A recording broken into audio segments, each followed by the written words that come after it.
Bienvenue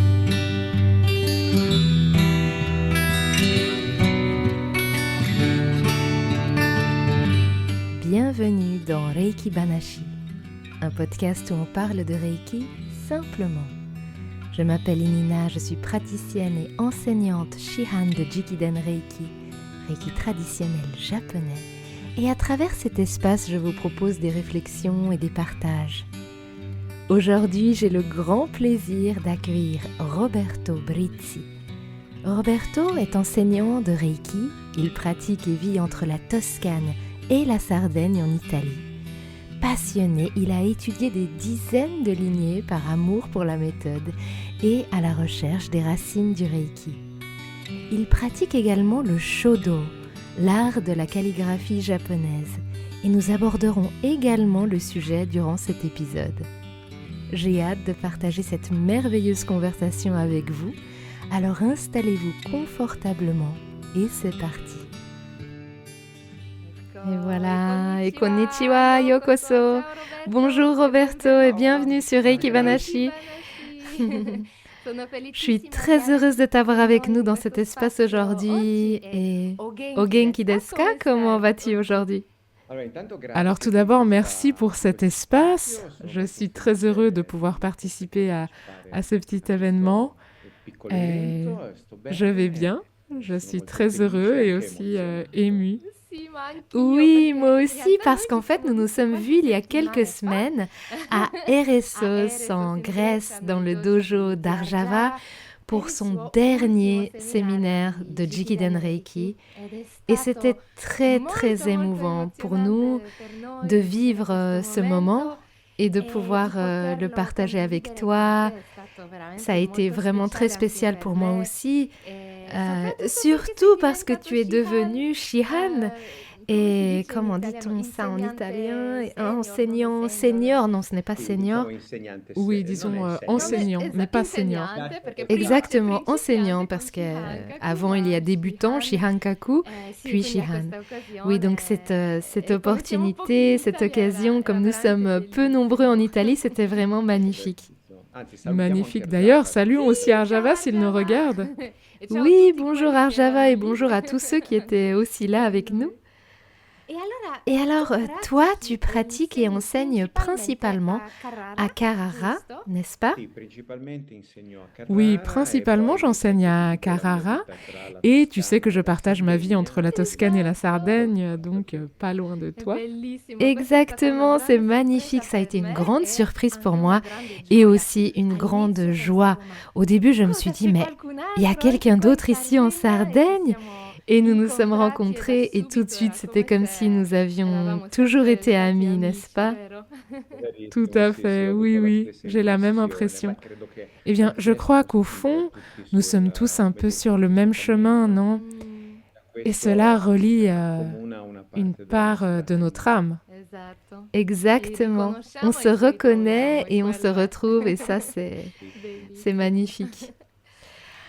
Alors, entrons dans les questions de ce podcast. J'aimerais commencer par ton parcours dans le Reiki, ton chemin.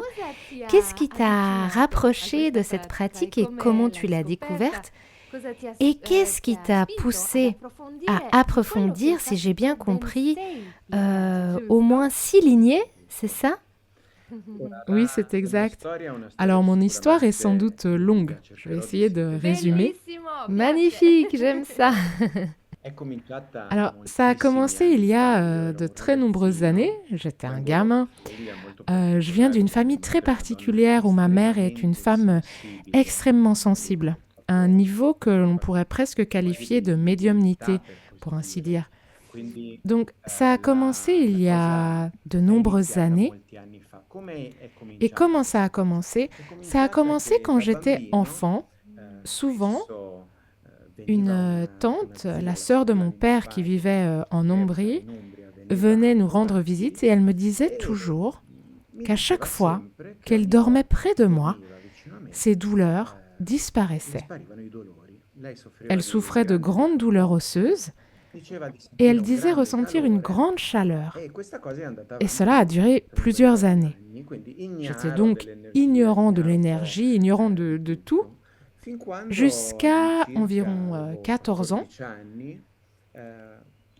le frère de ma mère, mon oncle, me parle un jour d'un cours de yoga, car lui-même pratiquait le yoga.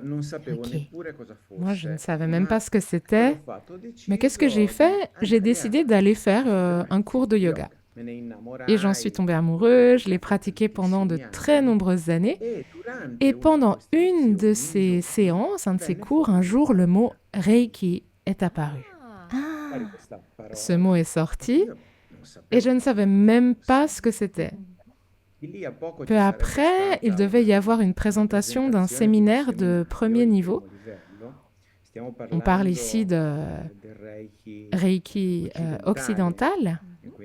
Et à cette époque, on croyait, comme tu le sais très bien, et comme nos amis l'apprendront, que c'était en fait le seul style existant. Ensuite, nous avons découvert que ce n'était pas tout à fait le cas. Bref, je suis allée à une présentation. Je me souviens avoir été extrêmement fascinée par le fait que les mains, qu'à travers les mains, on puisse d'une certaine manière apaiser, aider. Et cela m'a beaucoup plu, vraiment de façon incroyable. Mais comme j'étais un gamin de 14 ans, oui. je n'avais pas de moyens financiers. Et je me souviens qu'à cette époque, un séminaire de Reiki coûtait 300 000 lire. Et moi, je n'ai pas connu les lyres en Suisse, donc je ne sais pas à quoi cela correspond. Et disons presque 300 euros. Ah oui, bien sûr, donc c'était déjà... Oui, c'était déjà un joli prix. Oui, pour un gamin ensuite. Oui, donc curieusement, mon oncle me dit, si tu veux vraiment faire ça, je te paierai le cours. Ah, Je ne le ferai pas moi-même, car lui aussi voulait le faire, mais il m'a dit, je te paierai le cours. Et donc, je lui ai dit, mais comment je vais te repayer? Ne t'inquiète pas. Alors, il m'a donné cet argent et je me suis inscrite à ce séminaire sans rien savoir. bien sûr. Je me souviens encore que pendant le premier Reiju, qui n'était pas appelé ainsi en Occident, mais pendant la première initiation, activation, Oui, oui. j'ai vécu une expérience vraiment incroyable. Hmm.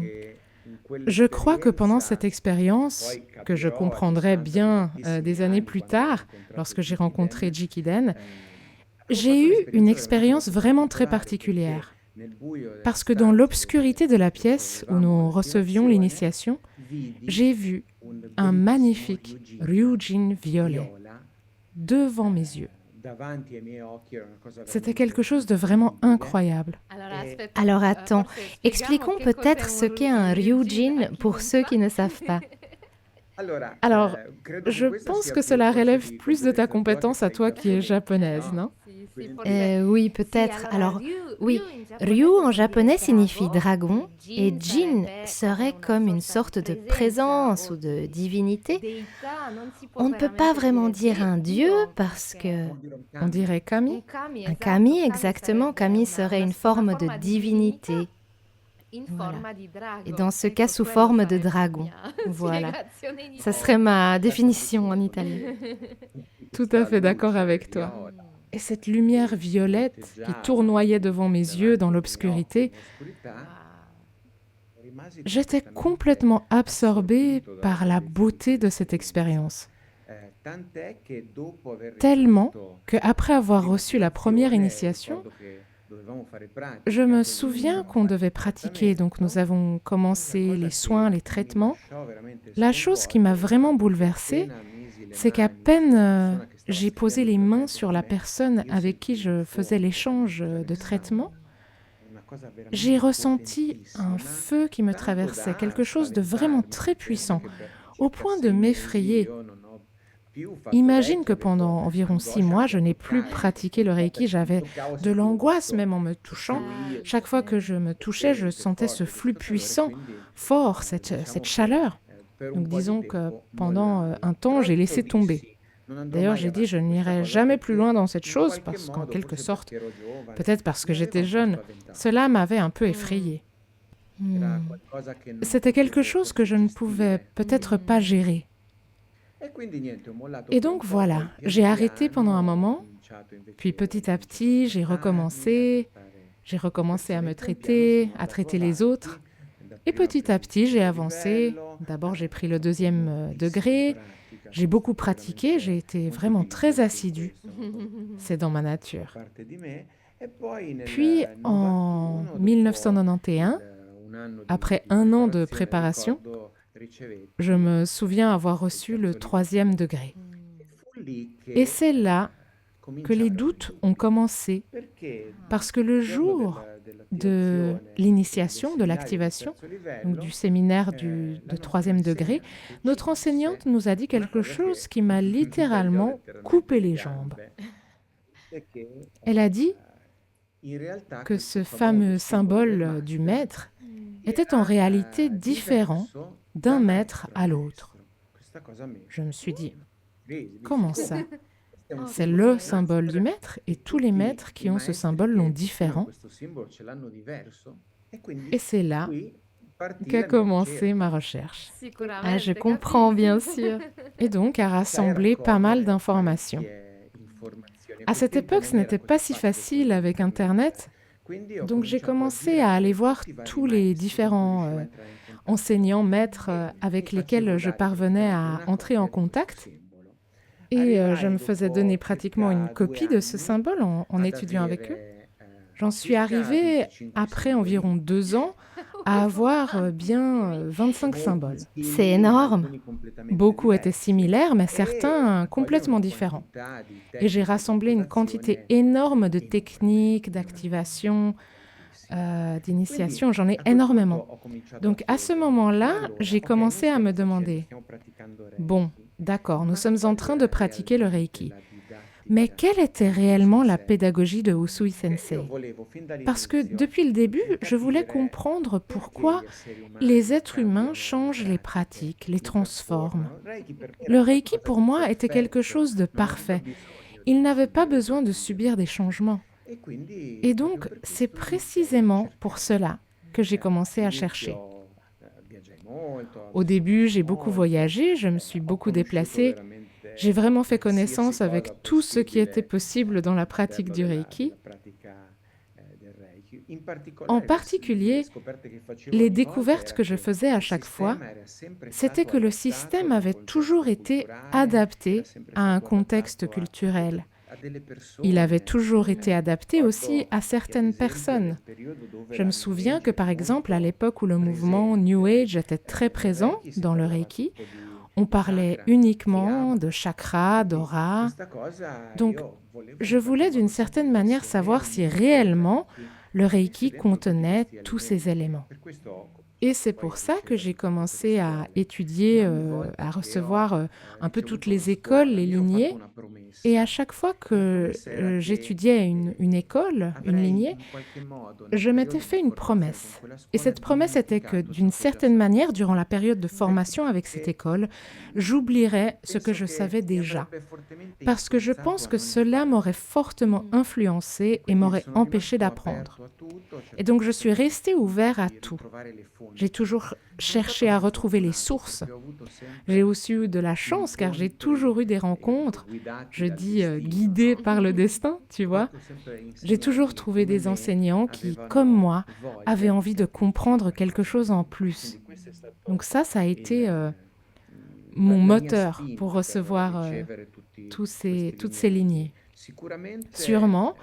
Alors, je ne suis pas un collectionneur de certificats. Hein.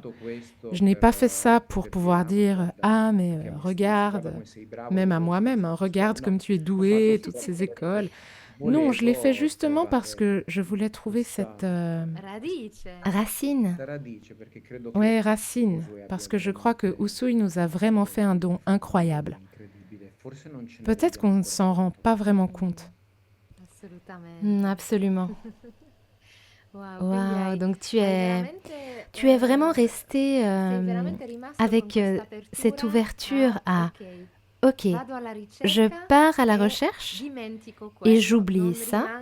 Je ne reste pas complètement enfermée dans une opinion. Et c'est quelque chose de magnifique, surtout quand on doit forcément recommencer à zéro à chaque fois. Je crois que ça a été mon moteur. Je remercie cette motivation profonde car sans elle, je ne serais jamais arrivée au Jikiden. Je ne peux avoir que... Je n'ai que de la gratitude. Il y a des périodes où j'étais très en colère parce que je disais, mais pourquoi ne peut-on pas en rester là et laisser le Reiki tel quel? Pourquoi tout le monde doit-il chercher à le modifier d'une manière ou d'une autre? Eh bien donc, je me disais, j'ai perdu du temps, j'ai gaspillé des milliers d'euros, du temps, des années de vie passées à la recherche de cette chose.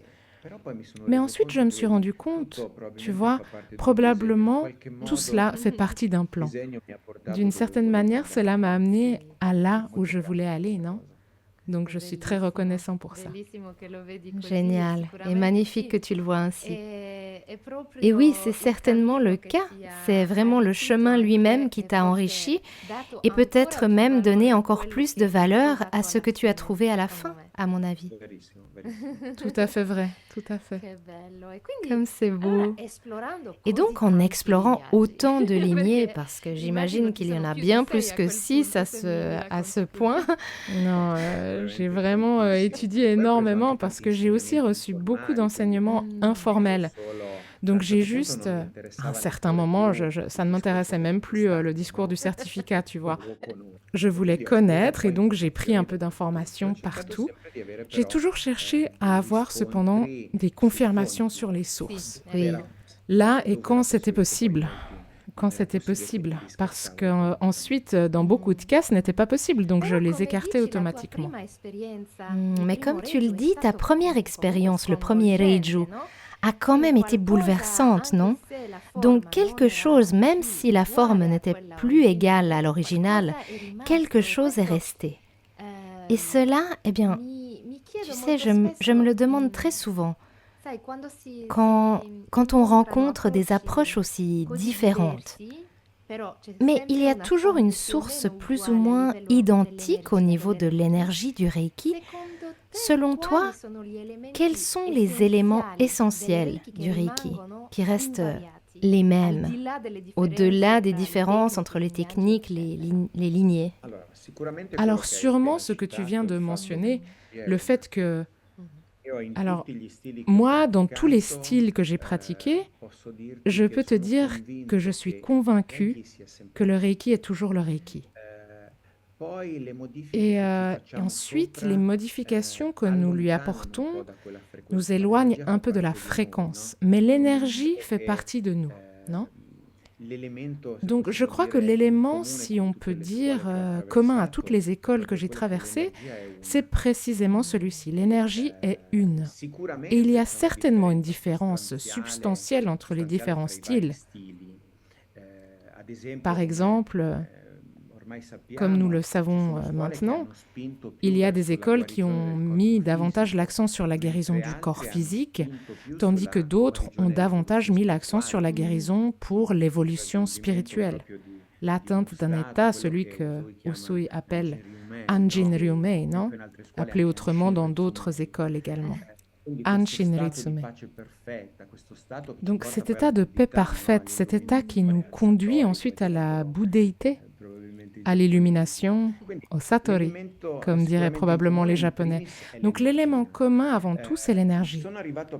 Je suis arrivée à penser, après tant d'années, que ce n'était pas tellement important le style que les gens pratiquaient, mais qu'il devait y avoir comme un point de départ, une lignée reconnue. Donc cela devait remonter, partons de moi, à mon enseignant, ainsi de suite, jusqu'à arriver à Usui Sensei. Et je crois que cela a été un point vraiment très négligé en Occident.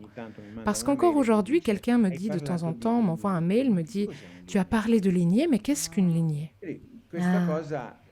C'est un point un peu faible en Occident. Cela a été un peu, sous-estimé.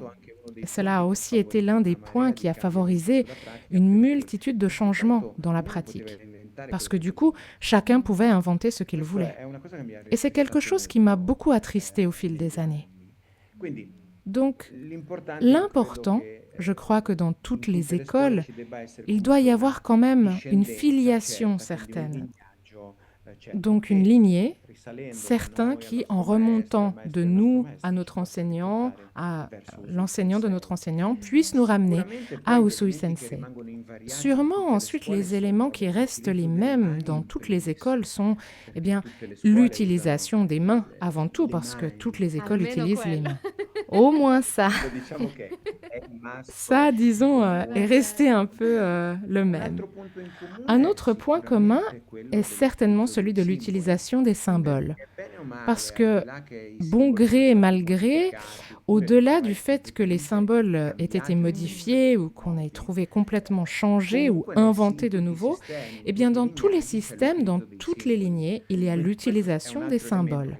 Donc ça, c'est un élément qui, à mon avis, est resté présent un peu partout dans toutes les lignées. Dommage qu'il y ait eu des variations significatives. Et très souvent, tu vois, je crois que les variations sont aussi venues de l'incapacité des personnes à se souvenir de ce qu'elles avaient appris. Parce que je me souviens, lorsque j'ai reçu le premier degré, le deuxième degré, excuse-moi, Oui, ils te faisaient écrire les symboles sur une feuille, tu les essayais pendant une journée, puis tu les brûlais. Donc tu rentrais chez toi avec seulement ce dont tu te souvenais. Et on sait que l'esprit humain est un peu faillible.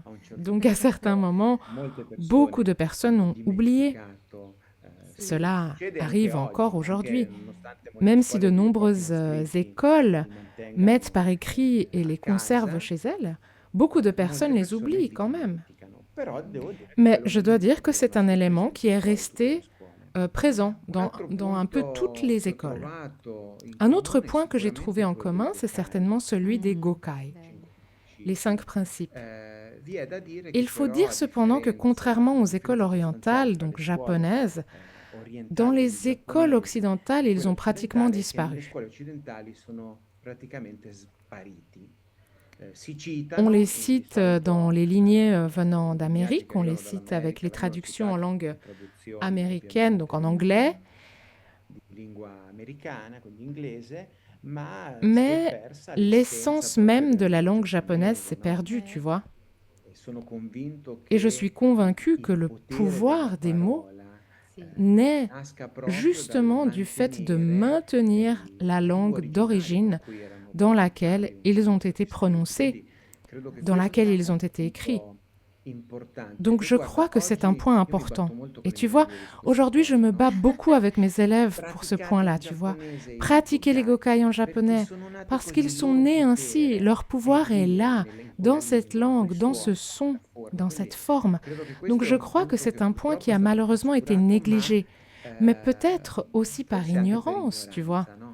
Parce que comme tu le sais, beaucoup de personnes ont abandonné certaines pratiques dans le Reiki traditionnel parce que c'était difficile d'utiliser le japonais. ça, oui. Oui, absolument. Justement, la traduction. Aussi, ce que tu disais tout à l'heure sur la lignée, non? C'est quelque chose de culturel que nous avons non seulement dans le Reiki, mais aussi dans les arts martiaux. Il y a toujours cette importance absolue d'honorer nos enseignants, ceux qui étaient là avant nous. Et je crois que c'est la même chose pour la langue, c'est-à-dire que pour nous, le son est si important. Et malheureusement, ce n'est pas quelque chose qu'on peut transmettre tout de suite dans une autre culture. C'est un peu dommage. Et c'est ce que nous essayons, toi et moi, du moins je crois, d'emmener avec nous, n'est-ce pas? Alors moi, tu vois, j'aime profondément le japonais, pour toute une série de raisons, mais je crois justement que puisque le Reiki vient du Japon, vient de Usui Sensei qui était japonais, je pense que c'est aussi une façon d'honorer le maître. Donc je crois que c'est très important.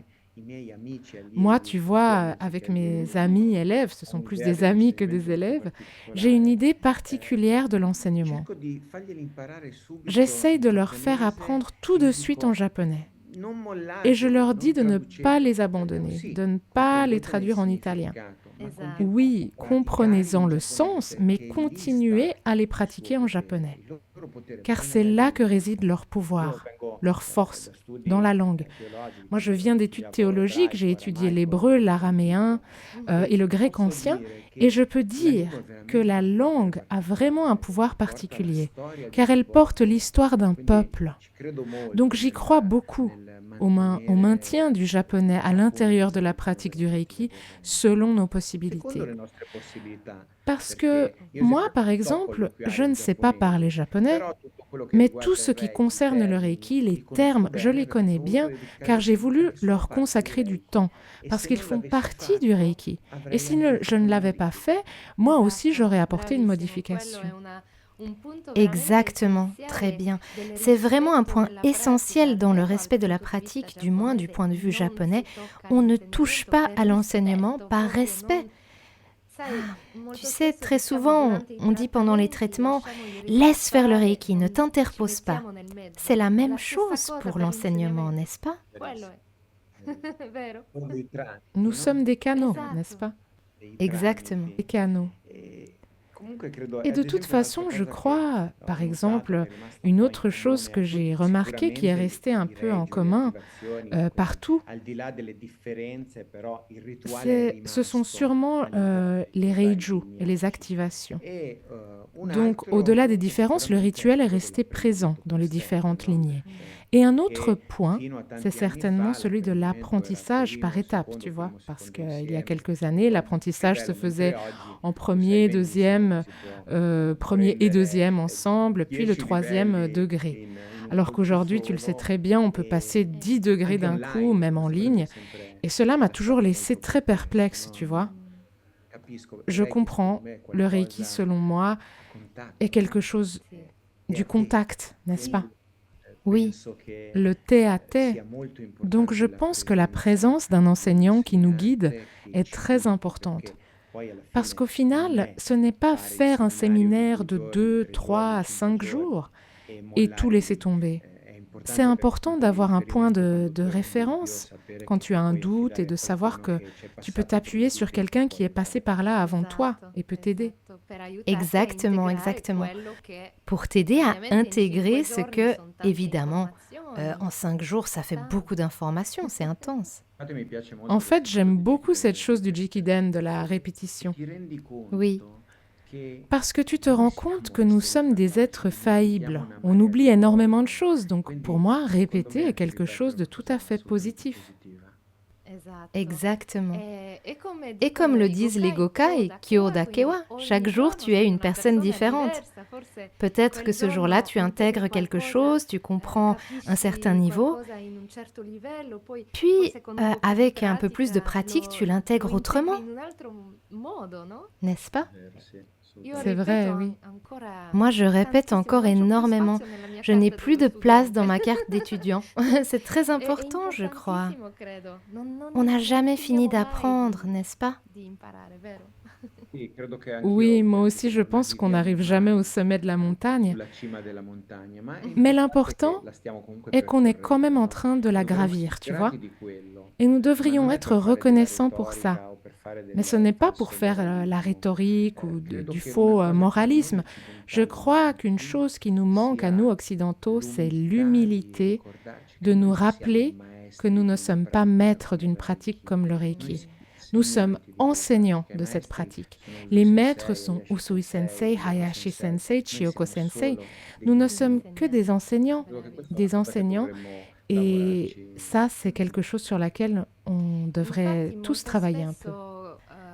En fait, très souvent, alors au moins ma maman, quand elle a commencé le Reiki, me disait « Mais pourquoi on les appelle master, Reiki master ?» Et j'avais du mal à expliquer. Eh oui, cette traduction de maître, qui est selon moi, c'est quelque chose de très occidental. Tu vois, parce que même le titre de sensei au Japon n'est pas quelque chose qui est simplement attribué, c'est-à-dire vendu dans un séminaire, tu vois.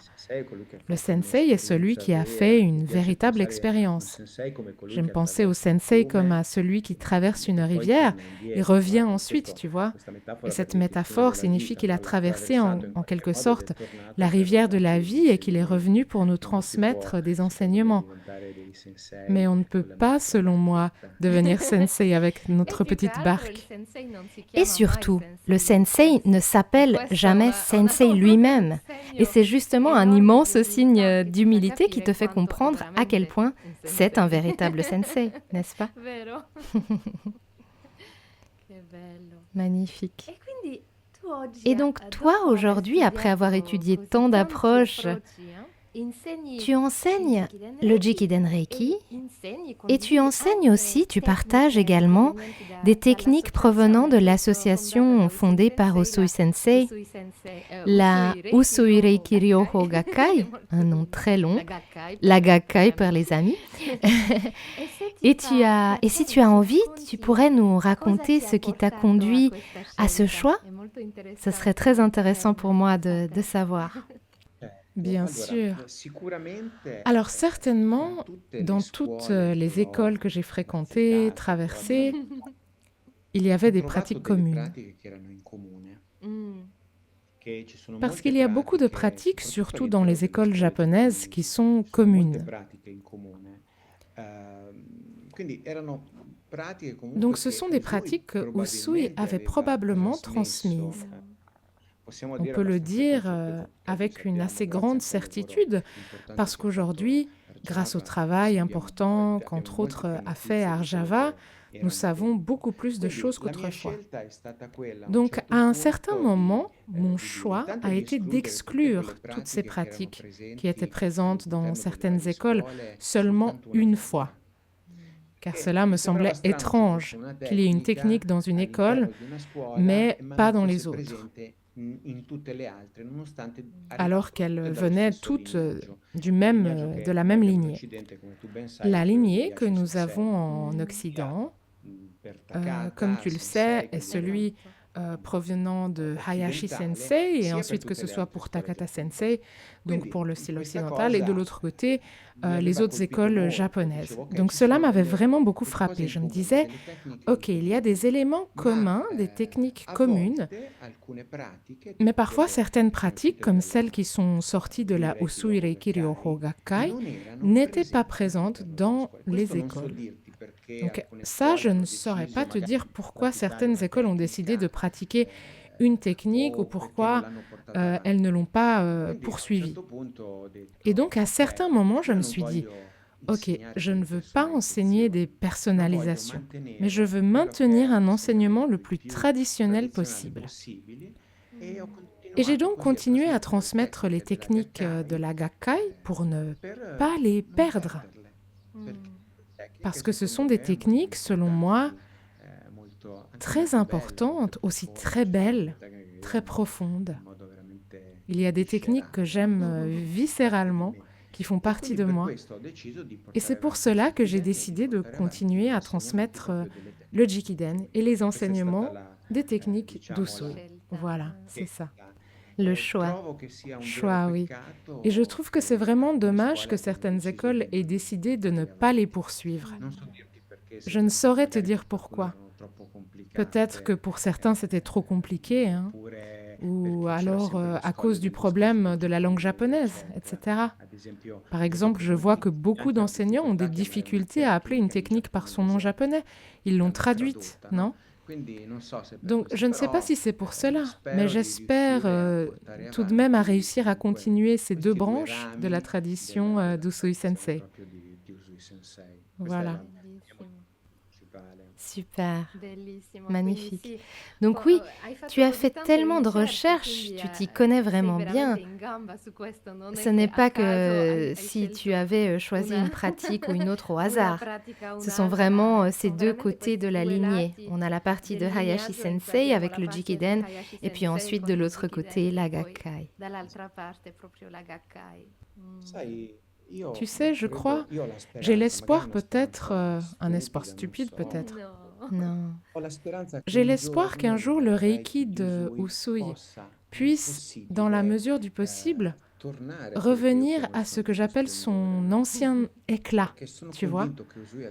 Parce que je suis convaincue qu'Usui a vraiment transmis beaucoup d'enseignements et qui sait de quelle manière il les transmettait.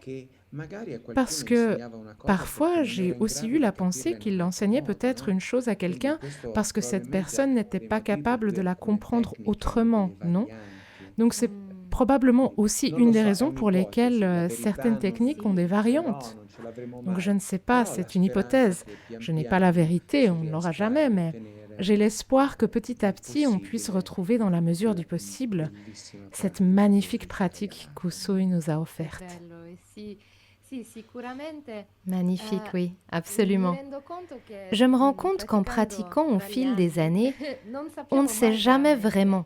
ma l'importante è Mais di ce qui est continuare a important, c'est de praticare perché continuer à vediamo i pratiquer benefici della parce qu'on voit les pratica, anche bienfaits. se è stata un Même si ce n'est pochino, pas non è forse quella peut-être originale la version originale che originale, sappiamo originale esattamente, qu'on connaît exactement, arriverà forse un peut-être giorno, qu'un jour forse elle no, ma arrivera, ci fa del peut-être pas, bene già. mais déjà ça nous fait du bien, c'est vrai.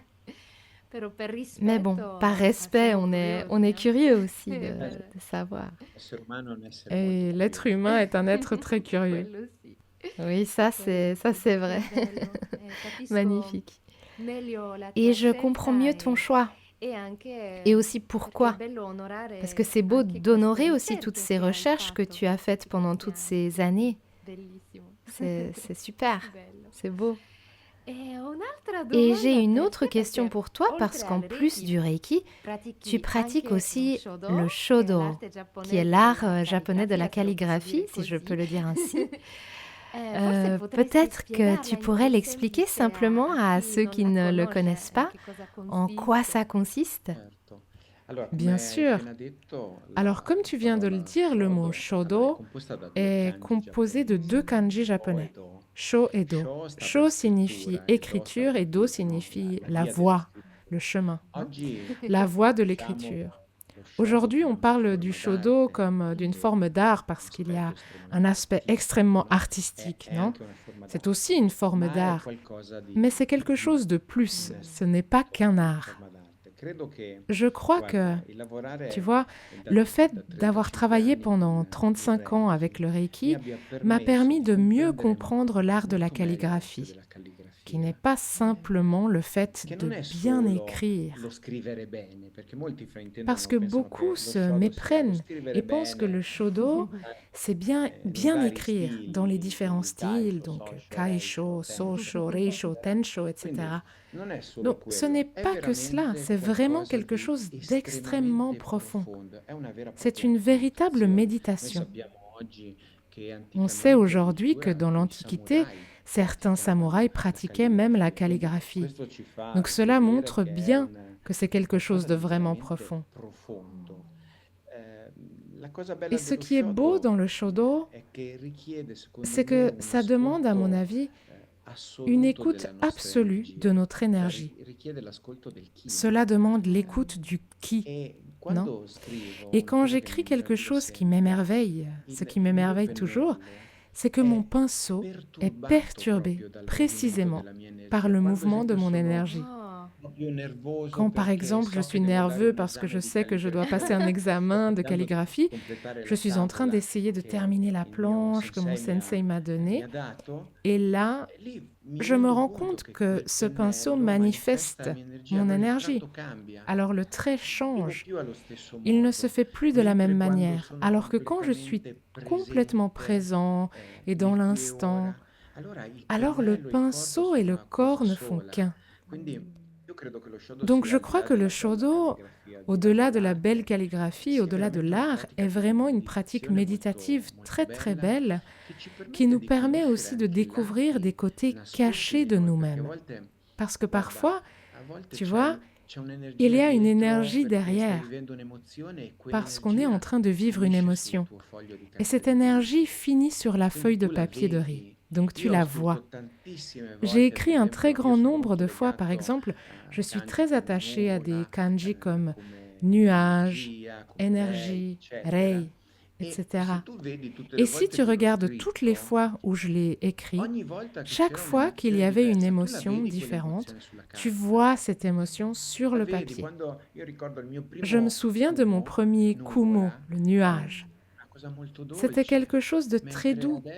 Tandis que maintenant, quand je signe, j'ai une signature que je ne saurais t'expliquer, mais il y a une énergie différente.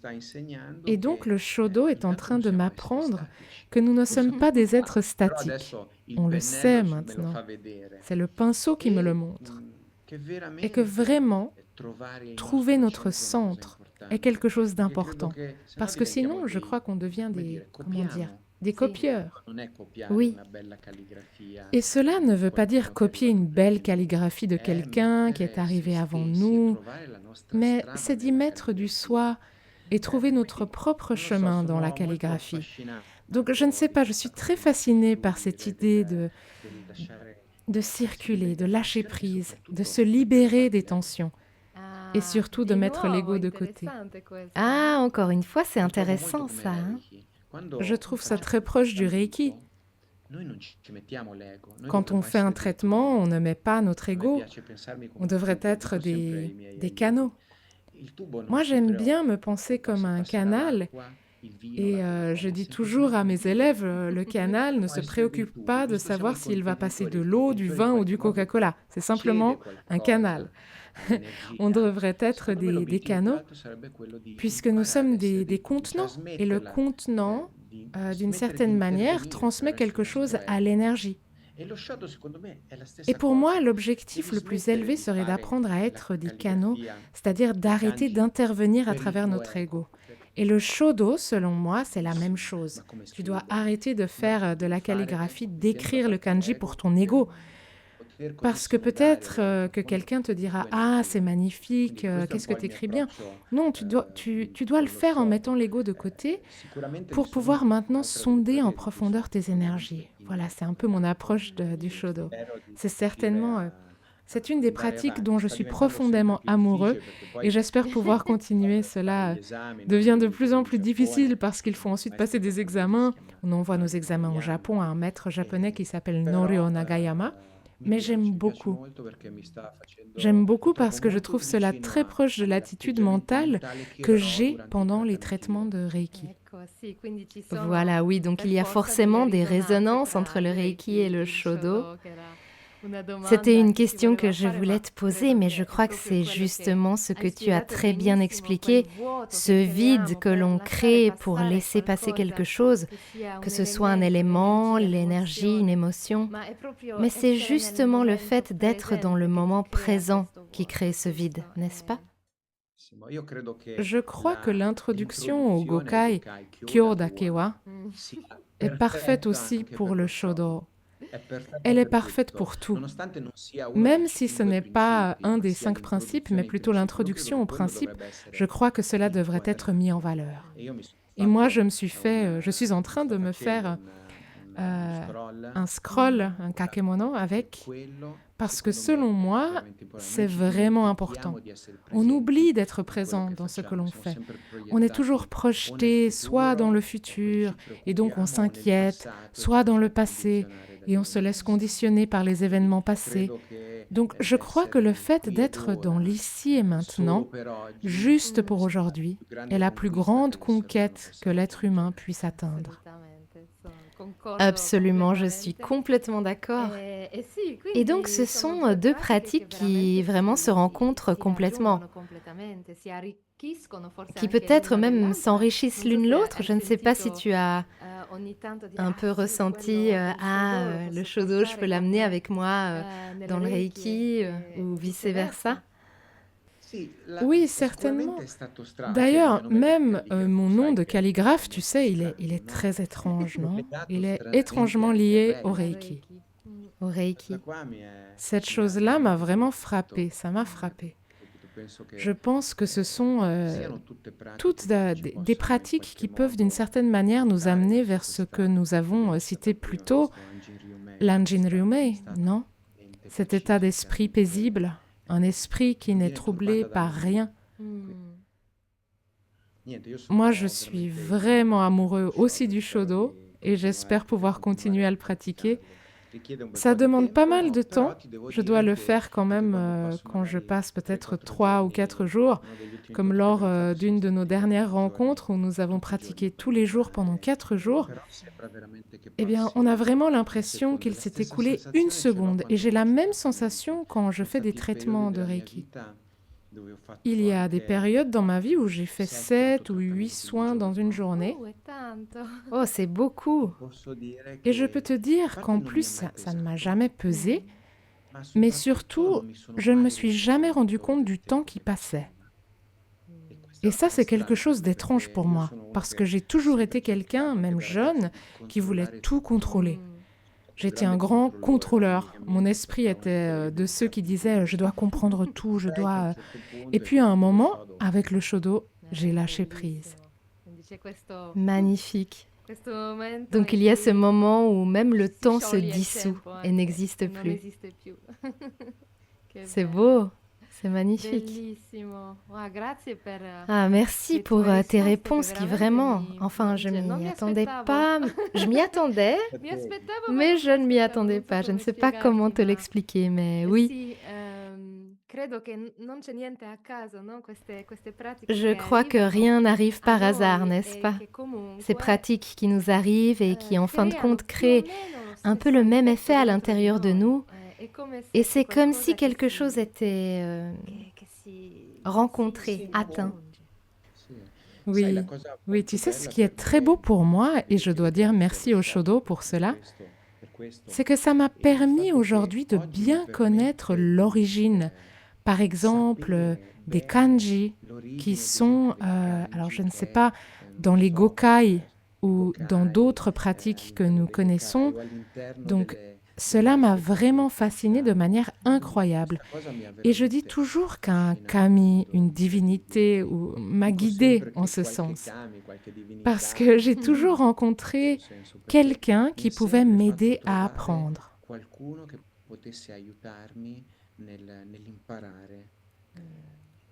Et indirectement aussi avoir des réponses sur d'autres chemins que j'étais en train de vivre. Donc le shodo m'aide beaucoup parce que maintenant je parviens un peu plus à comprendre le pouvoir qui se cache derrière les mots. Absolument. Les gokai, non? Avant, c'était juste des signes posés sur un papier. Oui. Maintenant, je sais que ces signes ont une histoire. Ça a commencé il y a très longtemps, subi des variations. D'où est-ce que c'est né? Pour moi, c'est un grand enrichissement dans la pratique du Reiki. Absolument. Je crois, alors moi, comme je suis à moitié japonaise, j'avais déjà cette partie-là, même si je ne connais pas tous les kanji. Malheureusement, je n'ai pas vécu là-bas assez longtemps pour pouvoir intégrer les kanji comme une personne qui est vraiment, comment on dit? Native, comme on dit en italien. Native, vraiment native. Exactement. Mais oui, les kanji proviennent des images, n'est-ce pas? Ici déjà, on ne parle pas simplement de reproduire un son ou une lettre, mais il y a presque une poésie que l'on transmet à travers des gestes qui gardent encore les traces de ces images. Et je trouve ça magnifique, surtout quand on étudie, et aussi, je dirais, aussi quand on enseigne le Reiki. D'avoir ne serait-ce qu'un minimum de connaissances sur ces kanji, ça donne déjà une autre saveur. Pour soi, c'est déjà très beau d'avoir cette connaissance, mais aussi parce qu'on peut la partager avec les autres, non? C'est vrai. C'est vrai ce que tu dis. Et puis, j'ajoute un autre aspect comme ce magnifique rouleau que tu as derrière toi, non? Moi, j'ai remarqué une chose. Quand tu écris un kanji, je ne sais pas, le kanji de l'amour, par exemple, ce kanji transmet vraiment une énergie. Quand tu l'as chez toi, tu sens cette fréquence. Elle a un pouvoir. Donc, je crois que pour revenir au Reiki, nous ne devons pas perdre les Gokai, même voir comment ils sont écrits, car ils ont un pouvoir qui leur est propre. Et selon moi, ce pouvoir doit être préservé. Ça fait partie du Reiki, qui nous enseigne que tout est énergie, non? Absolument. Et ce n'est pas par hasard si Usui Sensei a choisi ces mots, ces kanji. Chaque fois, tu sais, chaque fois que tu lis les Gokai, il y a peut-être un kanji qui te parle plus que les autres. Et c'est vraiment un don, comme tu l'as dit. Magnifique. Oui, c'est très beau. Je crois que nous sommes très heureux d'avoir eu la possibilité dans cette vie de rencontrer le Reiki. Je suis très reconnaissant. Kanshashite. Kanshashite. Absolument, absolument. Alors, encore une ou deux questions pour toi, mais celle-ci, si aujourd'hui quelqu'un nous écoutait et ressentait un appel vers le Reiki, et peut-être quelqu'un qui ne voudrait pas faire 40 000 stages et qui ne sait pas par où commencer, quel premier pas lui conseillerais-tu? Et selon toi, y a-t-il des aspects ou des attitudes dont il faudrait un peu s'éloigner? Alors, certainement, le premier pas que je lui conseillerais, c'est de trouver un enseignant avec une lignée traditionnelle. Ensuite, de recevoir un traitement de Reiki. Oui, très bien dit. Parce que si l'on ne fait pas l'expérience, on ne peut pas vraiment connaître. Le Reiki, tu ne peux le connaître que d'une seule manière, en vivant l'expérience. Donc ce sont, selon moi, les deux premiers points. Et ensuite, chercher à s'approcher d'une méthode qui soit exempte de personnalisation. C'est pour ça que j'adore le Jikiden. Parce qu'au fil des années, dans mes 35 ans de pratique, je n'ai vu que des personnalisations, des personnalisations. Je suis arrivée à un point où j'étais un petit peu, saturée. J'étais fatiguée de ça.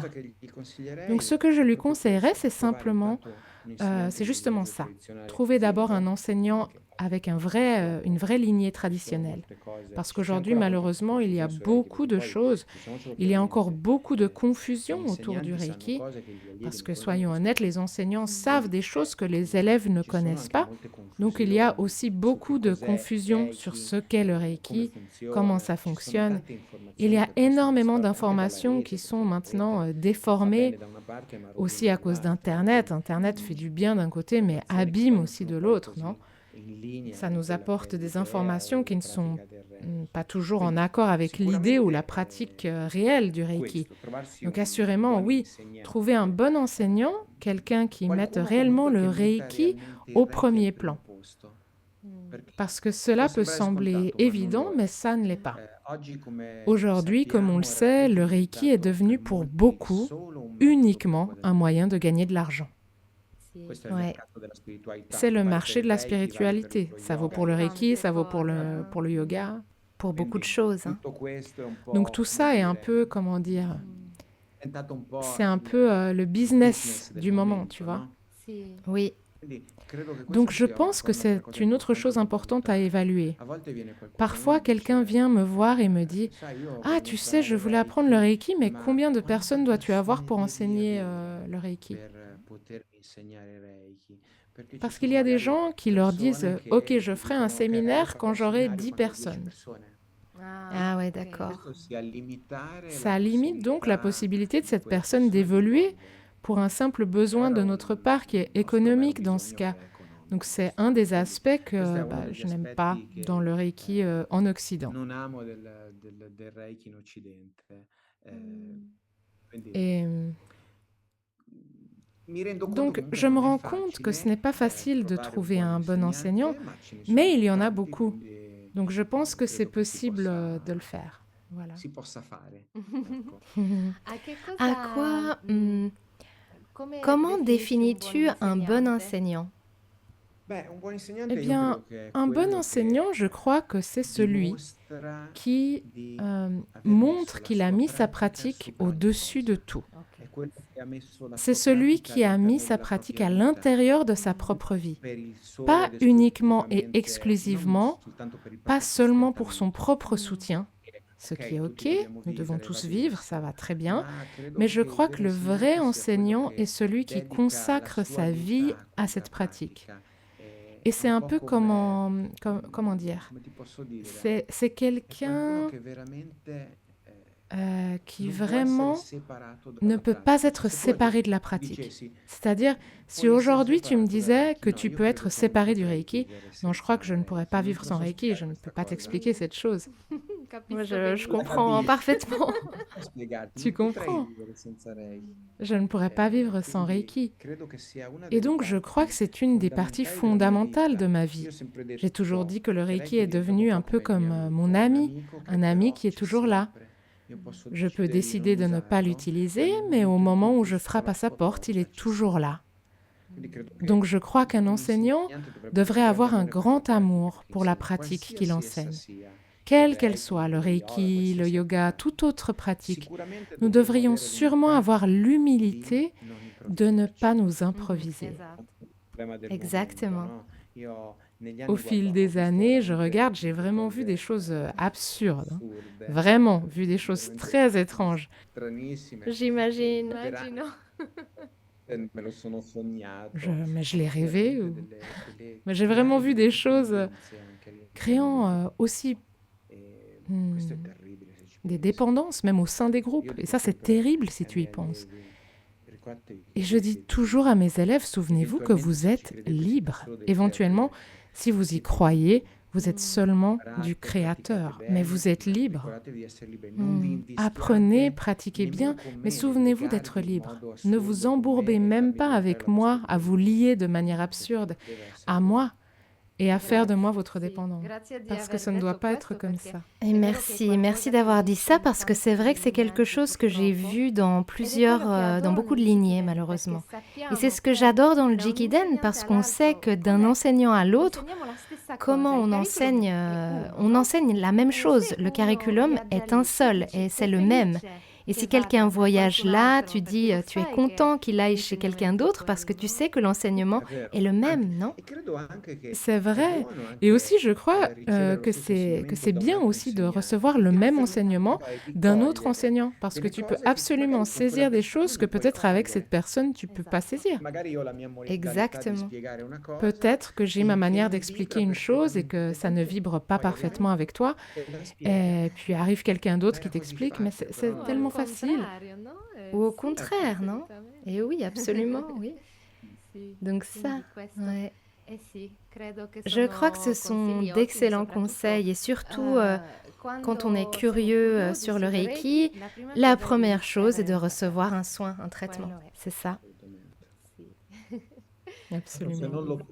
Si tu ne l'essayes pas, tu ne peux pas savoir. Non? Exactement, tu restes dans ta tête, tu restes dans la théorie de ce que tu cherches. Essaye et tu verras. Oui. Voilà. Maintenant, Roberto, j'ai une question que je pose à tous les invités de Reiki Banashi. Et cette question est, si tu pouvais rencontrer Mikao Usui Sensei, que lui dirais-tu? Ou que lui demanderais-tu? Ou les deux? Alors, j'y ai beaucoup pensé, non? Comment je me comporterais? Sûrement, je n'aurais pas le courage de lui demander quoi que ce soit. Parce que je crois que quand tu es près d'une personnalité de cette envergure, d'une certaine façon, tu subis un changement interne notable, non?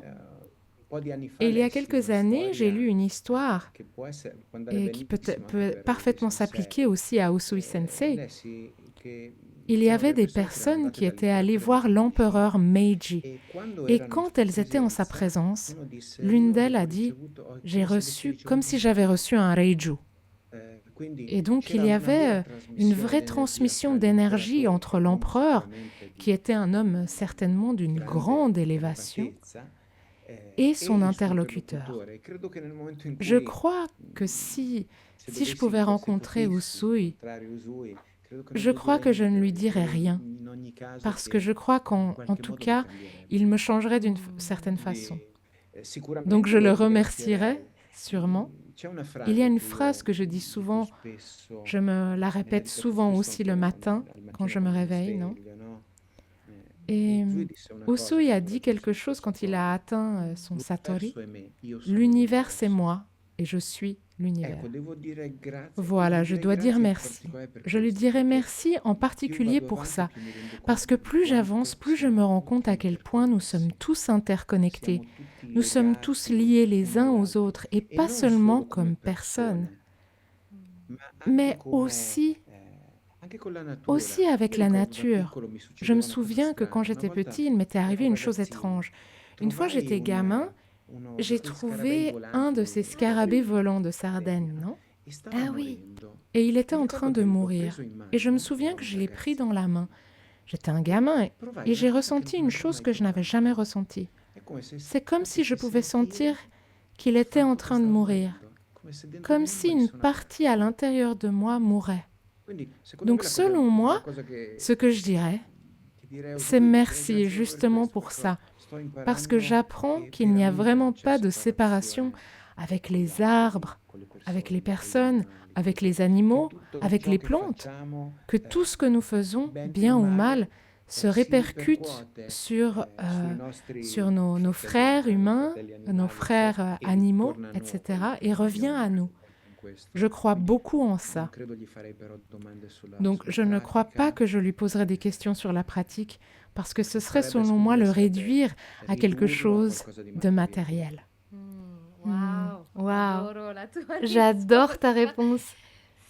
Oui, et c'est déjà un honneur de sentir sa présence. Exactement, je crois que ça suffirait. Ce que je te dis, on le sent parce que nous sommes, quand on fait du Reiki, quand je fais Reiju, non? Je le dis toujours, j'aime vraiment penser que c'est Usui qui le fait. Je suis juste le canal qui le fait. J'aime continuer à penser ça. J'ai toujours pensé que je continuerai à penser que c'est Usui qui le fait. Usui, Hayashi Sensei, Chiyoko Sensei, ce sont eux qui font le travail, pas moi. Je suis juste le canal sur ce plan pour faire cette chose. Et c'est déjà une grande bénédiction selon moi. Je dois être reconnaissant juste pour ça, parce que j'ai la possibilité d'être ce canal. Et parce que ça aussi, c'est un honneur. Exactement, bien dit, c'est un honneur. Très beau, merci. Merci pour cette réponse. Alors, je vois un peu l'heure, nous arrivons lentement à la fin de l'épisode, mais est-ce qu'il y a quelque chose dont nous n'avons pas parlé et que tu aurais voulu partager avec nous? Alors, je pense qu'en gros, nous avons un peu parlé de ce que représente mon idée du Reiki et je pense qu'en fin de compte, nous sommes très proches dans la pensée, toi et moi. Oui. Eh bien, sûrement, j'aimerais, si c'est possible, d'abord, bon, déjà, je te remercie pour cette opportunité qui a été vraiment importante pour moi, parce que, comme je te le disais au début, parler de Reiki aujourd'hui n'est pas du tout évident, tu vois. Et puis parler du Reiki traditionnel. Et sûrement, j'aimerais utiliser cet espace, si possible, pour donner un conseil à tous les praticiens de Reiki et à tous ceux qui travaillent avec cette merveille. Le premier est de ne pas oublier chaque jour de pratiquer à la fois le Reiki, mais aussi de consacrer quelques minutes à la répétition des Gokai. Justement parce que, comme Usui le disait, je suis convaincue qu'il nous aide vraiment à atteindre cet état d'esprit paisible. Donc, il nous rapproche d'une certaine façon de l'état d'illumination. Et en plus, parce qu'ils font une chose merveilleuse, ils tiennent à distance le grand monstre que nous avons qui est l'ego. L'ego et le mental. L'ego, c'est ce qui nous fait oublier que nous faisons partie du tout, tu vois. Oui, c'est celui qui crée la séparation, justement. Exactement. Je crois que c'est le conseil peut-être le plus important. Ce n'est pas tellement important, tu sais, d'apprendre à bien poser les mains. D'abord, selon moi, il faut apprendre ça. Et je me rends compte que nous l'avons probablement appris avec les années, tu vois. En avançant, au début, ce n'était pas si évident. En fait, au début, l'ego disait regarde comme tu es bon, Exactement. tu as aidé 2000 personnes, donc bravo, continue comme ça. Puis tu te rends compte qu'en réalité, c'est un autre obstacle que tu te mets dans la pratique. Donc, je crois que le conseil que je veux donner aux gens, c'est vivez le Reiki en suivant vraiment les Gokai. Mais ne les acquérez pas parce qu'on vous les a dit. Et donc, vous dites, je dois bien me comporter parce que c'est Usui qui l'a dit. Non, essayez de les intégrer jusqu'à ce qu'ils deviennent partie de vous-même. Parce que dire, juste pour aujourd'hui, ne te mets pas en colère, et puis continuer comme avant, ça ne sert à rien. Il faut donc les intégrer finalement. Et c'est peut-être l'étape la plus importante de la pratique du Reiki. Je consacre beaucoup de temps au Gokai dans l'enseignement. J'y consacre vraiment beaucoup de temps parce que, pour moi, ils ont vraiment été importants. Mais pas seulement dans la pratique du Reiki, mais vraiment dans la pratique, dans la vie. J'ai vu au fil des années des choses vraiment étranges. J'ai rencontré, je ne sais pas si tu veux que je t'en raconte quelques-unes très vite. Oui, oui. Il y a des années, je suis allée à la présentation d'un livre sur le Reiki. Et je me souviens que je me suis assis au fond, à la dernière rangée, pour écouter cette conférence qui, je dirais, n'avait absolument rien de traditionnel. Quand nous sommes sortis, un monsieur s'est approché de moi, il a dit, puisqu'il connaissait une de mes amies, « J'ai appris que tu es enseignant de Reiki. » J'ai dit, « Oui. Écoute, j'ai un problème. » Et j'ai demandé, quel est le problème? Alors, j'ai reçu le 3e niveau, le 3e degré, mais on m'a donné un demi-symbole. Et si je veux recevoir l'autre moitié du symbole, je dois payer 10 millions de lire. Et à l'époque, c'était ça. Oh. Ça m'a dévastée. Je me souviens que j'ai pris un bout de papier, je lui ai dit « Montre-moi quelle partie du symbole tu as. » Eh bien, c'était le symbole qui venait des variations de la lignée de Takata. Et qu'est-ce que j'ai fait? Je lui ai écrit l'autre partie et je lui ai dit « Ceci est le symbole complet.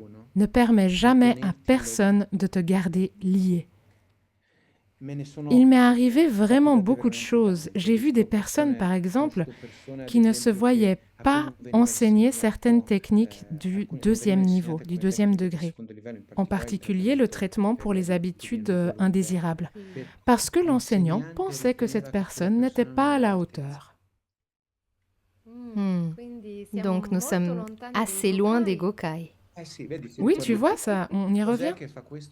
Qu'est-ce qui fait ça? C'est l'ego. Oui. Seulement l'ego. Oui.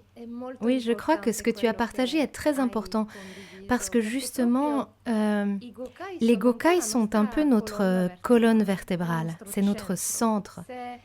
Si tu n'as pas ce centrage qui serait justement ton guide, ta map vers le bonheur, comme le disait Usui Sensei, comment veux-tu poser les mains, faire toutes les techniques que tu veux?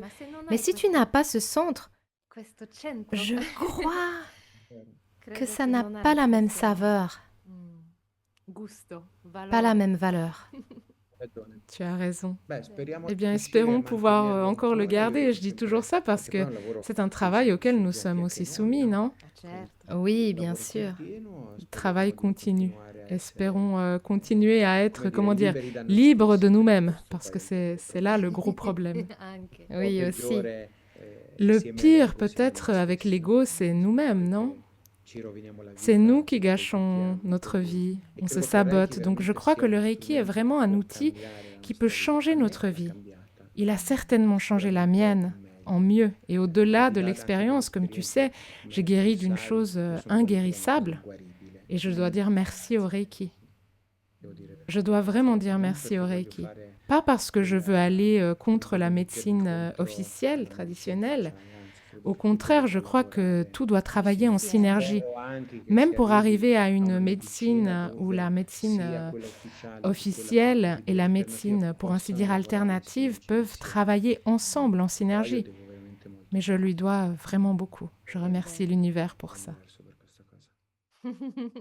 Magnifique, c'est merveilleux. Je te remercie énormément pour toutes ces belles, magnifiques paroles, mais aussi pour ton honnêteté dans tout cet échange.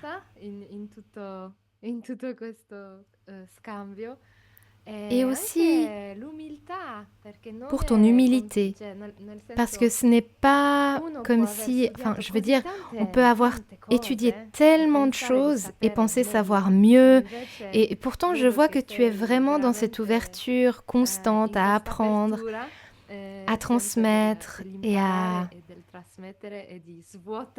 vider ce qui ne doit pas être au milieu. Je te remercie pour ça. Alors peut-être avant de nous dire bye bye matane, comme on dit en japonais, où peut-on te trouver si on veut en savoir plus sur ton travail, te contacter? J'ai vu que tu as un très beau site, peut-être qu'on peut le partager? Alors, moi, je suis pas très... je m'occupe pas beaucoup du site. D'habitude, c'est un cher ami qui le fait pour moi. Un cher ami qui m'aide avec les posts aussi sur Facebook. Alors, mon site s'appelle reikikenkyokai.it. Parfait. Donc, vous pouvez me trouver soit sur Internet, donc sur le web, soit aussi sur Facebook. Il y a une petite page. De temps en temps, je publie quelques articles. J'essaye toujours de ne pas trop pousser parce que je crois beaucoup au respect. Par exemple, je ne publie pas de symboles, je ne publie pas de pratiques parce que je suis absolument contre ce genre de choses. Oui, bien sûr. Mais si vous voulez m'écrire, même juste pour me dire bonjour, ça me fait vraiment plaisir. Et je suis toujours disponible aussi pour un bel échange entre praticiens Reiki, ça me fait toujours plaisir. Parfait. Alors, je vais mettre les liens en dessous pour qu'on puisse directement voir ton site depuis ces liens. Alors voilà, Roberto, nous arrivons à la fin de notre épisode d'aujourd'hui. Je te remercie encore beaucoup et j'espère te revoir bientôt. En attendant, on est assez proches maintenant. J'ai hâte de te retrouver et de pratiquer avec toi en Sardaigne. On se voit très bientôt. Arigatou gozaimashita. Merci. Merci. Ciao, ciao. Merci pour votre écoute et encore un grand merci à Roberto. Si vous voulez continuer à explorer ces sujets avec moi, vous pouvez me retrouver sur Instagram ou sur mon site internet. Et si vous souhaitez aller plus loin ou en apprendre davantage, tous les liens se trouvent dans les notes de cet épisode. Je vous dis à très vite et en attendant, prenez soin de vous. Arigatou gozaimashita.